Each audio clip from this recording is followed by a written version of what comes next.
बाबा, हम कहाँ जाएंगे? एक गांव में रामू नाम का एक किसान अपनी पत्नी मीरा और छोटी बेटी परी के साथ रहता था। रामू जी, आज फिर लाला घनश्याम आया था। उसने कहा, अगर इस हफ्ते पैसे नहीं मिले तो वो हमारा घर और खेत ले लेगा। अब हम क्या करेंगे? मैं क्या करूं? फसल तो सूख गई, कहां से लाऊं इतने पैसे?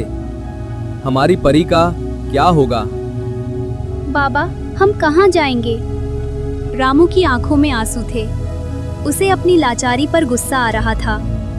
उसके पास उम्मीद की कोई किरण नहीं थी। उसकी पुरानी बकरी चंपा, जो घर के कोने में बंधी थी, ये सब देख और सुन रही थी। रात में जब सब सो रहे थे, रामू परेशान होकर आंगन में बैठा था। वो अपने भविष्य के बारे में सोच रहा था।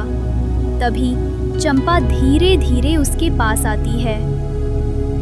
रामू, उदास मत हो, मैं तुम्हारी मदद कर सकती हूँ। कौन बोला? मैं चंपा, तुम्हारी बकरी। तुम सच में बोल सकती हो? ये तो चमत्कार है। मैंने तुम्हें बोलते हुए इसलिए सुना क्योंकि मैं तुम्हें बहुत मानती हूँ। मैंने तुम्हारी ईमानदारी और तुम्हारी बेटी के प्रति तुम्हारे प्यार को देखा है। हाँ, ये एक राज है, पर अब तुम्हारे पास समय कम है। लाला घनश्याम बहुत चालाक है, हमें उसे उसकी ही चाल से हराना होगा। लेकिन कैसे चंपा? हमारे पास तो कुछ भी नहीं है। सुनो, कल सुबह लाला घनश्याम के पास जाना। मैं कहना कि तुम्हारे पास एक ऐसी बकरी है जो बात करती है और वो तुम्हारी किस्मत बदल सकती है। उससे कहना कि अगर वो तुम्हें एक और मौका दे तो तुम उसे अपनी इस जादुई बकरी से मिलवाओगे। वो तुम्हें कुछ अजीब शर्तों पर पैसे उधार देगा, लेकिन हमें उसकी शर्तों को अपनी ताकत बनाना होगा।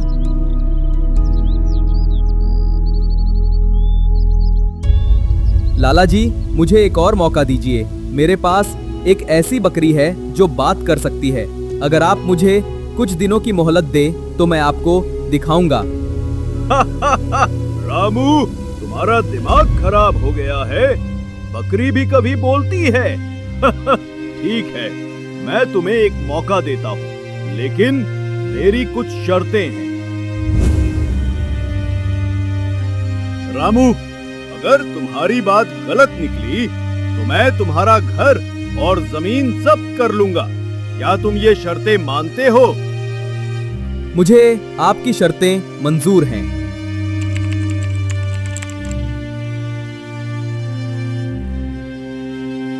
रामू, अपनी बकरी को बोलो कि वो बात करे।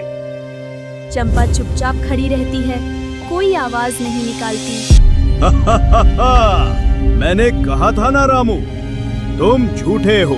अब ये जमीन और ये घर मेरा हुआ। चंपा, क्या तुम नहीं बोलोगी? रामू, अपनी बेटी परी को लाला के पास भेजकर कहो कि बकरी उसे बुला रही है।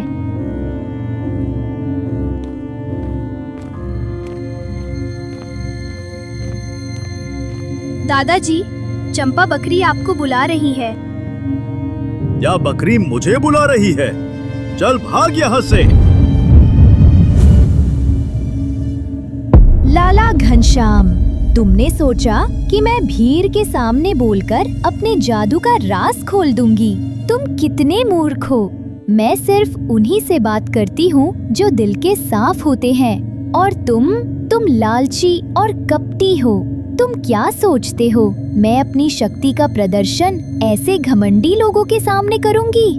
मैं नहीं, मैं सिर्फ अपने मालिक रामू से बात करती हूँ, क्योंकि वो ईमानदार है। तुम अपनी शर्तें हार गए लाला घनश्याम।